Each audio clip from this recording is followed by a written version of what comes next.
আসছে আগামীতে নির্বাচন, আগামী 12 তারিখ। তাই সকলের মনেই একটি আশা, যে আশা নিয়ে তারা ভোট দিতে যাবে, যে আসলে কেমন বাংলাদেশ আগামীতে আমরা দেখতে চাই।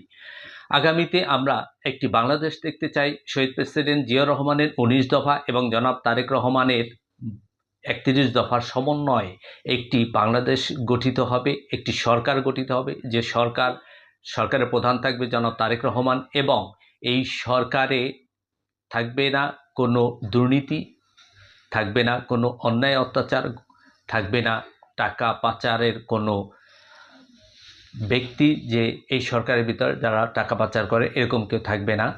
এই সরকারটা থাকবে সম্পূর্ণরূপে একটি বাংলাদেশি সরকার, জনগণের সরকার, কোনো নির্দিষ্ট দলের সরকার না। যে সরকার সর্বস্তরের জনগণের শিক্ষা, স্বাস্থ্য থেকে শুরু করে প্রান্তিক জনগোষ্ঠীর ভাগ্য উন্নয়নের জন্য কাজ করবে, নারী সমাজের জন্য কাজ করবে, মসজিদে ইমাম মুয়াজ্জিন সহ প্রত্যেকের জন্য কাজ করবে, সেরকম একটি সরকার দেখতে চাই। সেরকম একটি আগামীর সরকার এবং বাংলাদেশ দেখতে চাই। ধন্যবাদ সবাইকে। আসসালামু আলাইকুম রহমতুল্লাহ।